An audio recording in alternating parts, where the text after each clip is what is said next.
तो चलिए आज हम स्वरों के बारे में अच्छे से जान लेते हैं।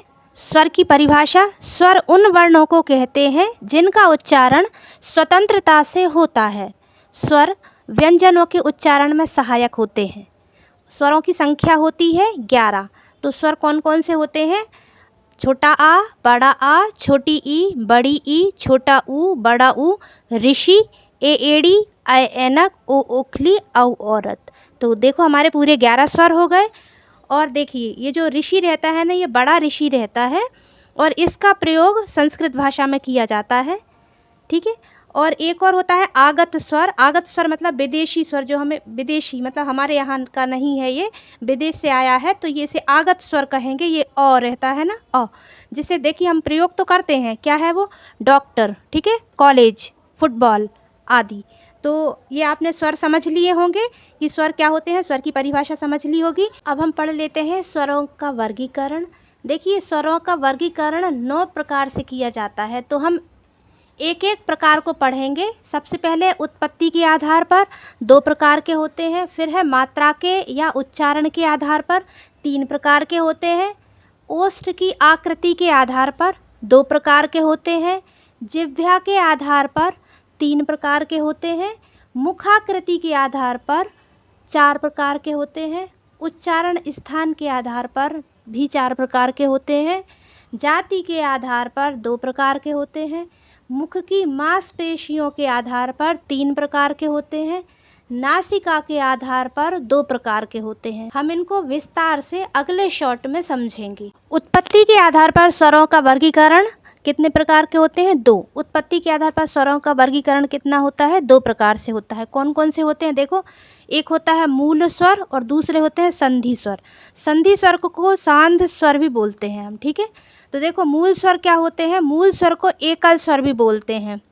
तो मूल स्वरों की परिभाषा क्या होगी? ऐसे स्वरों की उत्पत्ति में किसी अन्य वर्ण का योगदान नहीं होता। मतलब ये स्वर जो रहते हैं स्वतंत्र होते हैं, ठीक है। इनकी संख्या कितनी होती है? 4 होती है।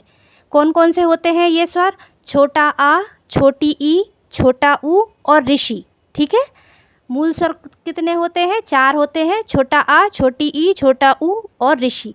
इन्हें एकल स्वर भी कहा जाता है। अब संधि स्वर हम अगले शॉर्ट में पढ़ेंगे। अब हम पढ़ेंगे संधि स्वर। संधि स्वर को सांध स्वर भी कहा जाता है। इन स्वरों का निर्माण 2 स्वरों के योग से होता है, ठीक है। 2 स्वरों के योग से इनका निर्माण होता है। इनकी संख्या कितनी होती है? 7 होती है। कौन कौन से होते हैं ये स्वर? बड़ा आ, बड़ी ई, बड़ा ऊ, ए, ऐ, ओ और औ, ठीक है। अब देखो ये कैसे बनते हैं ये हम देख लेते हैं। बड़ा आ किससे बनता है? छोटा आ प्लस छोटा आ, ठीक है। छोटा आ प्लस छोटा आ मिलके बड़ा आ बन जाता है। छोटी ई प्लस छोटी मिलके बड़ी ई बन जाती है। छोटा ऊ प्लस छोटा ऊ मिलके बड़ा ऊ। छोटा आ प्लस ई मिलके ए। छोटा आ प्लस ए मिलके ऐ। छोटा आ प्लस ऊ मिलके ओ। छोटा आ प्लस ओ मिलके औ बन जाता है। अगला है मात्रा या उच्चारण के आधार पर स्वरों का वर्गीकरण। तो ये कितने प्रकार के होते हैं? 3। कौन कौन से होते हैं? ह्रस्व स्वर। ह्रस्व स्वर की परिभाषा है जिस स्वर के उच्चारण में एक मात्रा का समय लगता है वह ह्रस्व स्वर कहलाते हैं। इनकी संख्या 4 होती है। देखिए कौन से होते हैं ये ह्रस्व स्वर, हम इनको समझ लेते हैं। छोटा आ, छोटी ई, छोटा ऊ और ऋषि। तो और फिर ह्रस्व स्वर के अन्य नाम क्या होते हैं? देखो मूल स्वर कहा जाता है, छोटा स्वर कहा जाता है, इनको प्राथमिक स्वर कहा जाता है, लघु स्वर कहा जाता है और एकमात्रिक स्वर भी कहा जाता है। दीर्घ स्वर, जिस स्वर के उच्चारण में 2 मात्रा का समय लगता है दीर्घ स्वर कहलाते हैं। इनकी संख्या 7 होती है। देखो दीर्घ यानी बड़ा होता है, मतलब बड़ा यानी 2 मात्राएं, ठीक है। तो इनकी संख्या 7 होती है। कौन कौन से होते हैं दीर्घ स्वर? बड़ा आ, बड़ी ई, बड़ा ऊ, ए, ऐ, ओ और औ, ठीक है। ये हमारे 7 दीर्घ स्वर कहलाते हैं। देखो दीर्घ स्वर के अन्य नाम क्या हैं? मिश्रित स्वर, गुरु स्वर और द्विमात्रिक स्वर। द्विमात्रिक क्यों कहलाते? क्योंकि इसमें इसके उच्चारण में 2 मात्राओं का समय लगता है, ठीक है। और मिश्रित क्यों कहा गया है, क्योंकि ये मिले हुए हैं, मतलब 2 छोटे स्वरों से मिलकर एक बड़ा स्वर बना हुआ है, और गुरु यानी तो बड़ा होता ही है, ठीक है ना, इसलिए इनका नाम गुरु स्वर कहा है। अगला पॉइंट है हमारा, तीसरा पॉइंट है प्लुत स्वर। देखो प्लुत स्वर क्या कहलाते हैं, जिस स्वर के उच्चारण में ह्रस्व स्वर के 3 गुना समय लगता है। किसके? ह्रस्व स्वर। ह्रस्व स्वर मतलब सबसे छोटा स्वर, उसके 3 गुना समय लगता है, वह प्लुत स्वर कहलाते हैं। देखिए प्लुत स्वर का उदाहरण क्या है, जैसे ओम हम बोलते हैं ना, ओम, ठीक है। तो इसमें देखो 3 गुना समय लगा, और इसका प्रयोग कहाँ किया जाता है? प्लुत स्वरों का प्रयोग देखो है रोने में, गाने में, ठीक है, चिल्लाने में, इन सारी चीज़ों में इसका प्लुत स्वर का प्रयोग किया जाता है। ओष्ठ की आकृति के आधार पर स्वरों का वर्गीकरण 2 प्रकार से होता है। एक होता है वर्तुलित स्वर, दूसरा होता है अवर्तुलित स्वर।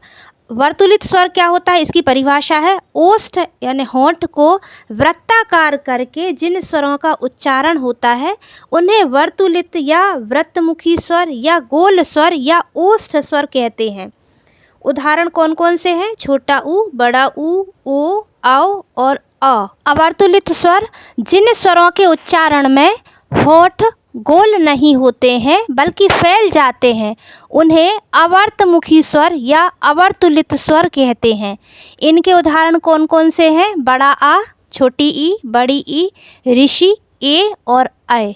अगला पॉइंट है अपना जिह्वा के आधार पर स्वरों का वर्गीकरण। जिह्वा यानी जीभ के आधार पर स्वरों का वर्गीकरण 3 प्रकार से होता है। देखो कौन कौन से होते हैं ये? अग्रस्वर, मध्य स्वर और पश्च स्वर। तो पहले हम अग्रस्वर को समझते हैं। जिन स्वरों के उच्चारण में जिह्वा के आगे का भाग सक्रिय रहता है वे अग्रस्वर कहलाते हैं। कौन कौन से होते हैं ये अग्रस्वर? छोटी ई, बड़ी ई, ए, आय और ऋषि। मध्य स्वर जिन स्वरों के उच्चारण में जिह्वा का मध्य भाग सक्रिय रहता है वे मध्य स्वर कहलाते हैं। मध्य मतलब बीच का, जीभ का बीच का भाग ज़्यादा सक्रिय रहता है वह मध्य स्वर कहलाते हैं, और इसका उदाहरण सिर्फ है छोटा आ। पश्च स्वर जिन स्वरों के उच्चारण में जिह्वा का पिछला भाग सक्रिय रहता है वे पश्च स्वर कहलाते हैं। उदाहरण बड़ा आ, छोटा ऊ, बड़ा ऊ, ओ, आओ और अ। मुखाकृति के आधार पर स्वरों का वर्गीकरण ये कितने प्रकार के होते हैं? 4।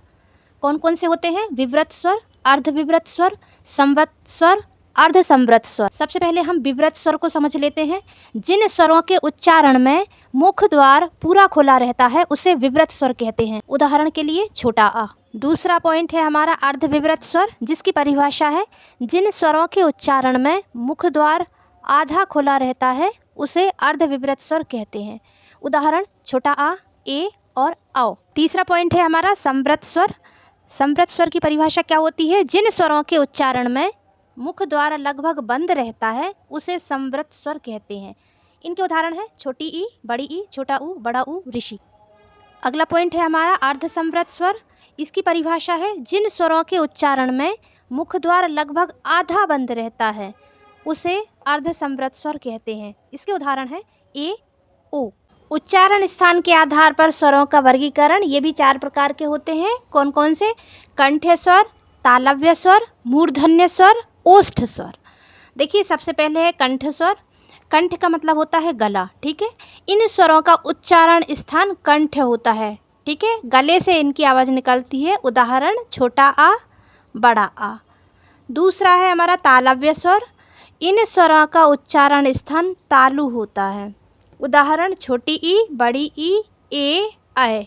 अगला पॉइंट है मूर्धन्य स्वर। इन स्वरों का उच्चारण स्थान मूर्धा होता है। उदाहरण ऋषि। फोर्थ पॉइंट है ओष्ठ स्वर। इन स्वरों का उच्चारण स्थान ओष्ठ होता है, मतलब होंठ होता है। उदाहरण के लिए छोटा ऊ, बड़ा ऊ, ओ, आओ। अगला पॉइंट है जाति के आधार पर स्वरों का वर्गीकरण। ये 2 प्रकार के होते हैं। कौन कौन से? सवर्ण या सजातीय स्वर, असवर्ण या विजातीय स्वर। सबसे पहला पॉइंट समझ लेते हैं सवर्ण या सजातीय स्वर। समान उच्चारण स्थान वाले स्वर सवर्ण या सजातीय स्वर कहलाते हैं, यानी जिनका उच्चारण स्थान एक समान होता है। जैसे उदाहरण के लिए छोटा आ, बड़ा आ, छोटी ई, बड़ी ई, छोटा ऊ, बड़ा ऊ। दूसरा पॉइंट है असवर्ण या विजातीय स्वर। तो सवर्ण के विपरीत गुण रखने वाले स्वर विजातीय स्वर कहलाते हैं। यानी जो सवर्ण के विपरीत है वो कौन से हैं? विजातीय स्वर है। इनका उदाहरण है ए, ऐ, ओ, औ। अगला पॉइंट है मुख की मांसपेशियों के आधार पर स्वरों का वर्गीकरण। ये कितने प्रकार का होता है? 3 प्रकार के होते हैं। कौन कौन से? शिथिल स्वर, मध्यम स्वर और दृढ़ स्वर। देखो शिथिल स्वर की परिभाषा क्या है? जिन स्वरों के उच्चारण में मांसपेशियों में कम तनाव रहता है उन्हें शिथिल स्वर कहते हैं। उदाहरण के लिए छोटा आ, छोटी ई, छोटा ऊ। दूसरा पॉइंट है हमारा मध्यम स्वर। इसकी परिभाषा है जिन स्वरों के उच्चारण में मांसपेशियां हल्की सी दृढ़ हों उन्हें मध्यम स्वर कहते हैं। यानी कि थोड़ी सी ताकत लगे बोलने में, उसे मध्यम स्वर कहते हैं। उदाहरण ए, ओ। अगला है दृढ़ स्वर। इसकी परिभाषा है जिन स्वरों के उच्चारण में मांसपेशियों में अधिक तनाव रहता है उन्हें दृढ़ स्वर कहते हैं। इसके उदाहरण है बड़ी ई, ऐ, ओ, औ। अगला पॉइंट है हमारा नासिका प्रकृति या स्वभाव के आधार पर स्वरों का वर्गीकरण। ये कितने प्रकार का होता है? 2 प्रकार के होते हैं। कौन कौन से? अनुनासिक स्वर और अननुनासिक स्वर। ठीक है, देखिए सबसे पहले हम समझ लेते हैं अनुनासिक स्वर कौन से होते हैं। जिन स्वरों के उच्चारण में हवा मुख और नाक दोनों के साथ साथ निकलती है उन्हें अनुनासिक या सानुनासिक या चंद्रबिंदु स्वर कहते हैं। इसके अनुनासिक के और भी नाम हैं जो क्या है? सानुनासिक या चंद्रबिंदु स्वर कहते हैं। उदाहरण चांद, अंधेरा, आँख, कुआं आदि। दूसरा पॉइंट है हमारा अननुनासिक स्वर। इनकी क्या परिभाषा है? ये केवल मुंह से बोले जाने वाले सस्वर वर्णों को अननुनासिक स्वर या निर्नुनासिक स्वर कहते हैं। इनके उदाहरण क्या है? जैसे यह, वह, आप, इधर, उधर, अपना, आना, जाना आदि। ठीक है, इन्हें आ की सहायता के बिना नहीं बोले जा सकते। ये स्वर कैसे होते हैं कि जो आ रहता है आ स्वर, उसकी सहायता के बिना यह नहीं बोले जा सकते। दोस्तों इसी के साथ हमारे स्वर संपन्न हुए। हमारी वीडियो पूरी देखने के लिए बहुत बहुत धन्यवाद। वीडियो पसंद आई है तो उसे लाइक कर दीजिए और चैनल को सब्सक्राइब कर लीजिए। बेल आइकन को प्रेस कर दीजिए जिससे हमारे द्वारा बनाई गई वीडियो का नोटिफिकेशन सबसे पहले आप तक पहुँचे।